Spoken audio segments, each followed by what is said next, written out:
Let's move on from that. the political space in the wider Nigeria is shrinking, by the day in terms of opposition politics. Okay. And we're sliding gradually into next year's general elections. Okay. Oppositions are crying. They're making so much cry about a deliberate effort to sabotage opposition politics. So hold on, sir. Hold on, sir. You would respond. You would respond definitely, sir. So the common phrase now in the public space amongst informed Nigerians is that Nigerians gradually, if not already, whose fault is that? become a one-party state. Whose fault is it? What do you say to this? Look, it is commonsensical. If you are in a party, the main opposition party we have in Nigeria is PDP. If you belong to PDP, we does not even have a national executive. Would you remain there if you have aspirations? What about Labour Party? It is for them to go. As APC prevented anybody from going to Labour Party. Even Labour Party is not what it used to be. Accord Party, sir, was okay. It was fine. Until Adebayo Adeleke, they came from PDP and moved to Accord Party. Then suddenly, someone woke up one morning and said, he has factionalized the party. Perhaps those who wanted to be governorship candidate in Accord Party, if they feel threatened that a bigger person, a more powerful person is coming to their party, they will feel threatened. That is not our business. It's for those members in the various parties to be steadfast. Let me put you on the spot, sir. You are a good Muslim. I know you personally. Alhamdulillah. I know you are a good Muslim. I thank God. A good Muslim, just like a good Christian, one of the tenets, we do not lie. I thank God. Are you saying there is no deliberate effort from the ruling APC hold on, sir, to hollow out, to as it were, sabotage opposition parties, particularly PDP, Labour Party? Are you saying there is no deliberate effort? If you have any evidence to it, please say it to the public. The evidence is everywhere. What is evidence? Okay, take the spoiler role of Nyesom Wike in the PDP. Okay. Is it normal to you, sir? Whose fault is it? You're asking me, sir? Yes, I will ask you. Nyesom Wike. Who is backing Nyesom Wike? Who is backing him? Yes. Who would have been backing him? Does Nyesom Wike need anybody to back him to play the role he's playing? Absolutely, he needs. He doesn't. Okay, so you think if Nyesom Wike was not FCC minister, he would have the wherewithal to do what he's doing? Is it a fault that he was appointed minister of FCC? Because he had contributed to the success of Tinubu, and Tinubu decided as a grateful person to compensate him with that money. So whatever he does with his private life and his private political role, he's not been forced to come over to APC. Recall that even in his state, a lot of political actors have crossed over to APC. He's not forced. He decides and he beats his chest that he's a member. And that's not my business. In the Seyi Makinde interview we referenced when we began, one of the statements he made that went viral was that when Seyi Makinde, the G5, the governors, former governors, Ukweazu, Ogwanye, Wike, Makinde, when they met Tinubu, that Seyi Makinde said he was surprised when Wike told the president that he would hold the PDP for him. Okay. So they came out to the corridor, and Seyi Makinde said he asked Wike that is not part of what we came here for. Was what Wike told the president? Yes. Was it the president who made that statement? Good question. Now, the president told Seyi Makinde one-on-one that when Seyi Makinde was saying, are you nominating Adebayo Adelabu as minister so that he can, revamp APC in Oyo State? The president told Seyi Makinde that, no, it's not Adebayo I want, it is you that I want. Okay, that was a wish? The president was telling Seyi Makinde to leave PDP and help him resuscitate or revive APC. Could he have forced Makinde to do whatever he wanted? I just gave these examples to let you know that these are irrelevant. What is going on in the opposition parties is a deliberate effort to destabilize them. If you, as unpowerful as you are, could anybody force you to go into any political party? No, we're talking about inducement of anything, sir. What type of inducement? There are Even so if there's an inducement, are you forced to take an inducement? Why not? Why? There are so many. Are you forced to there is take? car- Was car- Shey Makinde forced to stick take? and carrot, sir. So he refused. And so, assuming that he refused, could anybody have forced him to do what he does not want to do? The fear of the EFCC is also No, there. But yeah. let's make progress, sir. Let's make progress. Okay. Are you satisfied with the way the president has governed in the last almost 3 years now? Are you Let me satisfied? tell you, I actually Give me a score. Let me tell you, I actually sympathize with the president because what he inherited in terms of the dilapidation of Nigeria, I'm sure he never imagined it. It was after he came in that a lot of things were, coming up. Remember also, if you talk of removal of oil subsidy, before the election, all the three main political gladiators who wanted to be president, they all said in unison that if they got in, they would remove fuel subsidy.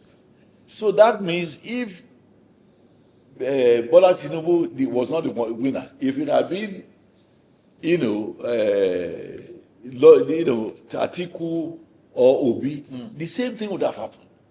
And any serious-minded person must not have the fear. He must have the courage to do what is right. Because if you don't do what is right, you'll be merely postponing the evil day for the country. So as far as I'm concerned, I sympathize with him, and I pray that God will continue to help him for him to succeed. The rider to this is that some of the other candidates, Peter Obi, Atiku Abubakar, had said before removal of fuel subsidy, they would have put in palliative. When did they say that? To cushion They the did effects. not say They that before expected shocks. They did not say that before the election. It was after the election that they said, so that they can have argument against Mr. President. I know that they said that before. Well, I didn't. I know that they said that before. You know it's my field, so I know. It's also my field. I'm also a man of public affairs. It's my field, so I know. I am a man, other than the fact that I didn't take journalism. Said Yes. was that even if you like, you protest from now till forever, I will It's remove about fuel subsidy. style. You said that. They all wanted the same goal of removing fuel subsidy. The style of each of them will certainly be different. Lest I forget, sir, on this issue of Wike and the role he's playing, is it not becoming a liability? Should the president allow his minister run amok? I am sure Mr. President will take the appropriate decisions where he decides, when he... Is it not becoming too late? Well, I don't know. It's up to Mr. President is his employer. A minister cruising around the Rolls Royce? You've been alive long before me. I would let me tell you, I'm not wicked. If I was in his shoes, I wouldn't do all the things he... On your honor, sir, Yes. as a man of Yes. solid principles. Yes. I know you very well. You're a man of solid principles. How does it sound to you? How does it appear to you that a minister, a public servant, Yes. openly boasting that, yes, I bought the Rolls Royce and he's cruising in it? How does it sound to you, sir? Well, I don't have all the evidences. I don't have the facts, but I know that. we all saw the Let me tell you. We have EFCC in place. I still have confidence in EFCC. If EFCC believes they have enough evidence against him, I'm sure they will move against him. Okay. The president is in control of the legislative, arm, the National Assembly. When I mean control, I mean they do his bidding, more or less. Whatever. I mean, you know, Samuel, it's a fact. Number one, They have no. I've not made the question. Let me make the question. Let me make the question. They've not turned him down, not even once, on anything. Yes. So that's what I mean by control. The judiciary, maybe not so overtly, but covertly. They also have, this Wike man we're talking about, said he has been helping them, even in the Oshun scenario and all of that. But the point is this. Having control of the National Assembly, isn't that expected to have been used to the advantage of the country in terms of rule of law, fighting corruption, and all of that? What do you say, sir? Look, I am a lawyer of almost 50 years, and I will not come here and make reckless statements. I don't have facts about most of the things. It would be uncharitable for anybody to come here and indict the legislature and the judiciary. With regard to the legislature, I've been a member of the legislature before. I believe that the legislature, up to this moment, I have not had cause to disagree with them on any of the issues they have discussed. If they do, believe me, I would make my reservations known. So the fact that they are all so far in concord with each other, the executive and the legislature, means that, there's some agreement between them. Maybe they agree with Mr. President on the issues. The legislature is made up of how many? 300 and 400. 360 in the 109. Exactly. You wouldn't expect that 409 people, statesmen, will just agree with Mr. President on every issue if they don't have cause to believe in what he's doing. And this is a good point where you just anchored now, and I will take off from there. What is your opinion on the lack of values, principles, integrity amongst politicians? You said it now. No, hold on, sir. I will respond. Hold on, sir. You said you have not seen the National Assembly member disagree with it because they are statesmen. Why have they not disagreed? Brilliant point. Because the National Assembly, until now, was made up of, members from the APC, members from the PDP, members from the Labour Party. But then they all went into that National Assembly, both the Senate and the House, and there has been not one single disagreement on anything. Is that normal in a democracy? Well, it may be normal if you agree with a new point being brought to you. Why not? You are not there to just go and oppose every thing that is brought. If you believe in it, you agree. If you don't believe in it, you disagree. They are free, they are independent. So since almost 3 years, there has been nothing for these different parties. Did you expect that the legislature would take a position of just opposing Mr. President, whether what he brings in is right or wrong? And do you have any particular issue that Mr. President took to the National Assembly and the National Assembly ought to have opposed and they did not oppose? If you have there are a few, there are quite a number. The tax reform bills, we didn't hear anything from the National Assembly members. Indeed, it was members of the APC that were actually at the vanguard. The first resistance to that tax bill, if I remember very well, was the governor of Borno State, an APC member, and a few other senators based on APC, not Labour senators or reps, not PDPs. In fact, so as we speak now, sir, hold on, sir, as we speak now, almost all the senators and reps from the opposition parties, they've all decamped. So whose fault is it? What is that's what brings me to the question, and I repeat it. What is responsible for the lack of values? You cannot use that as a measure of non-existence of values. You cannot use what is happening there. So are you saying our politicians have values, sir? Is that what you're saying? Let me tell you. I can speak authoritatively on the issue of values in Nigeria. Okay. Please go ahead.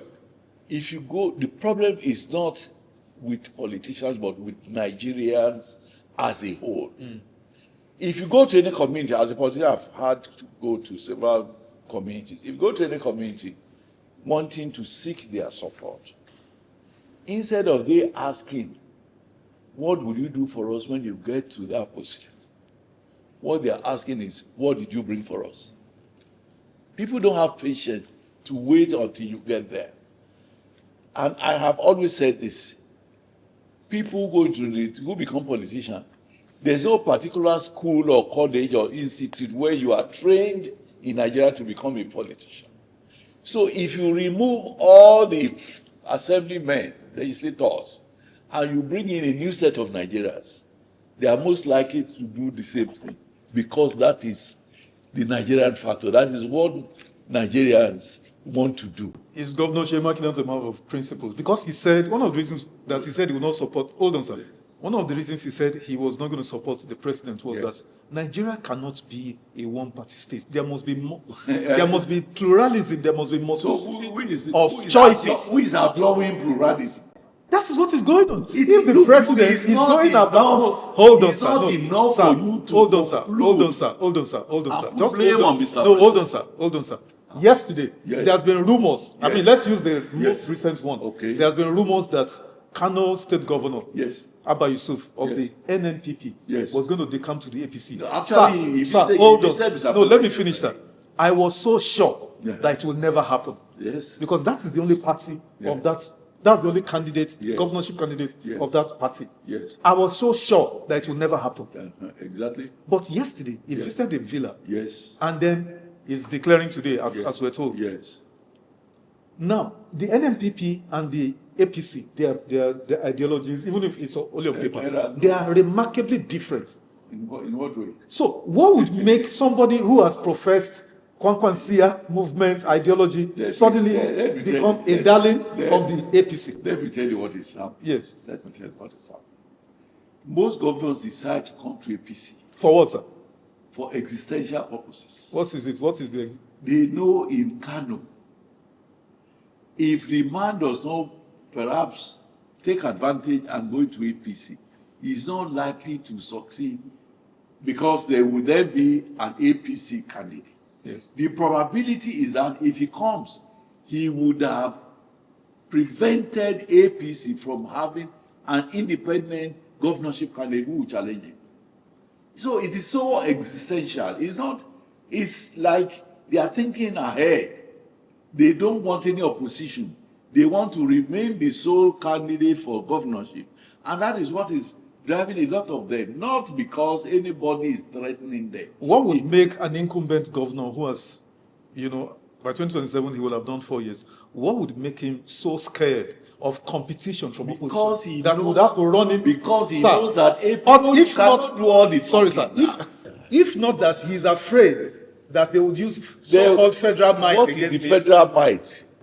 What is the federal might? APC was in government when when the last 2023 election. What power did we use against the other? Because the character of the president Yes. is different from this one. Don't you agree, sir? Well, maybe you want to manufacture a character for Mr. President, different from that of Buhari.